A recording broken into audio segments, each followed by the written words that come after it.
Shalom,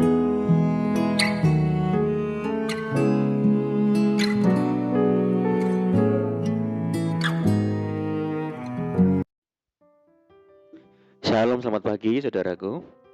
Senang kembali menjumpai saudara di pagi ini. Saya berharap kita tetap dalam kasih dan penyertaan Tuhan kita, Yesus Kristus. Haleluya.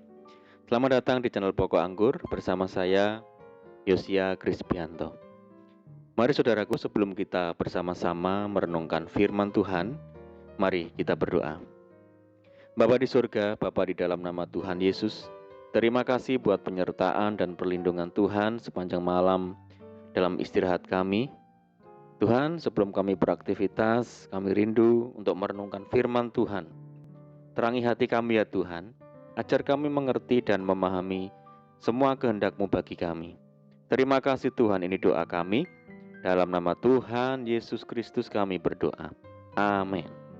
Puji Tuhan, saudaraku, mari kita akan membaca di dalam Kolose pasal 1 ayat 9 bagian B. Kami meminta supaya kamu menerima segala hikmat dan pengertian yang benar untuk mengetahui kehendak Tuhan dengan sempurna. Saudaraku, secara umum kata hikmat dalam bahasa Inggris wisdom memiliki arti suatu pengertian dan pemahaman yang dalam mengenai orang, barang, kejadian atau situasi yang menghasilkan kemampuan untuk menerapkan persepsi, penilaian dan perbuatan sesuai pengertian tersebut. Hikmat adalah hal yang sangat penting yang harus dimiliki oleh setiap anak-anak Tuhan, saudara. Sebab firman Tuhan berkata, hikmat lebih berharga daripada permata, apapun yang diinginkan orang tidak dapat menyamainya. Dengan hikmat, orang dimampukan untuk membuat keputusan dengan benar, saudara. Dapat membedakan mana yang baik dan mana yang jahat, mana yang harus dilakukan dan mana yang tidak.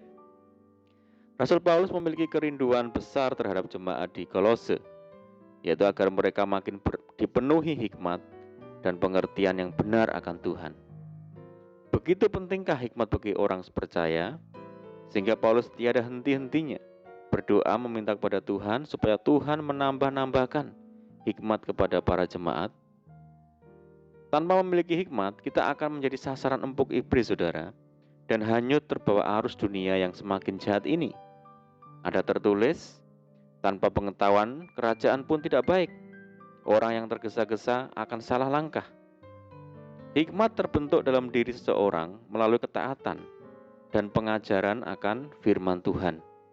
Alkitab menyatakan, permulaan hikmat adalah takut akan Tuhan, dan mengenal yang Maha Kudus adalah pengertian. Saudaraku, hikmat adalah anugerah khusus yang diberikan Tuhan bagi orang percaya. Jadi memperoleh hikmat sungguh jauh melebihi memperoleh emas, dan mendapat pengertian jauh lebih berharga daripada mendapat perak. Artinya hikmat itu begitu spesial, di mana tidak ada seorang pun dapat membelinya. Karena di dunia ini tidak ada orang yang menjual hikmat, saudara. Hikmat itu lebih berharga dari emas, kekayaan, uang, jabatan, dan apapun yang ada di dunia ini. Hikmat tidak dapat dibeli, tidak dapat dicuri, dan juga tidak dapat lenyap. Oleh karena itu, kita harus berusaha sedemikian rupa untuk mengejar dan mendapatkan hikmat itu, saudara. Kita harus terutama sekali mencari hikmat. Namun, untuk mendapatkan hikmat tidaklah gampang, saudara. Karena hikmat hanya diberikan kepada mereka yang dengan tekun bersedia membayar harganya. Dikatakan dalam firman Tuhan, jikalau engkau mencarinya seperti mencari perak dan mengejarnya seperti mengejar harta terpendam, karena Tuhanlah yang memberikan hikmat. Dari mulutnya datang pengetahuan dan kepandaian.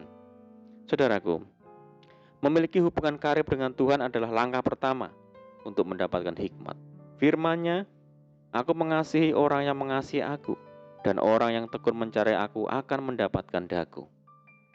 Sejauh mana kita bertekun mencari hikmat dari Tuhan, saudara? Bangunlah persekutuan yang karib dengan Tuhan. Mari kita berusaha memperoleh hikmat Tuhan dengan bergaul karib dengan Tuhan, membangun mezbah doa setiap hari, bersekutu dengan firman-Nya serta melakukannya dengan setia. Maka Tuhan akan mencurahkan hikmat-Nya bagi kita, sehingga kita mampu membedakan mana yang baik, mana yang tidak baik, serta mampu mengerti mana kehendak Tuhan dan mana yang bukan kehendak Tuhan. Amin. Puji Tuhan. Mari kita berdoa, saudaraku.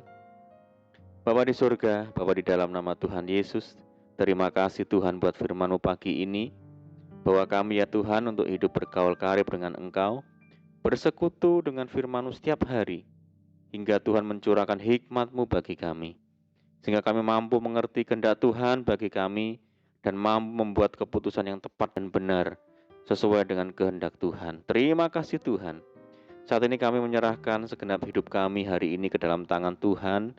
Mari Tuhan berkati kami hari ini, berkati segala usaha kami, dan segala pekerjaan yang kami lakukan lewat tangan-tangan kami. Dan jadikan kami hari ini berhasil dan beruntung ya Tuhan, dan sertai kami hari ini dengan penyertaan-Mu yang sempurna, dan mohon petunjuk-Mu ya Tuhan, sehingga kami hidup sejalan dan seturut dengan segala kehendak Tuhan. Limpahi kami dengan sukacita dan damai sejahtera-Mu hari ini ya Tuhan, dan jauhkan kami dari segala malapetaka. Ini doa kami ya Tuhan. Kami percaya Tuhan mendengar seruan doa kami. Hanya di dalam nama Tuhan Yesus Kristus kami berdoa. Amin. Puji Tuhan saudara. Kita sudah berdoa, kita percaya penyertaan Tuhan selalu ada bagi kita hari ini. Mari kita tetap mengandalkan Tuhan dan tetap semangat di dalam Tuhan. Saya ucapkan selamat pagi, selamat menyongsong hari yang baru. Selamat beraktivitas. Doa saya menyertai saudara semua. Tuhan Yesus memberkati. Haleluya.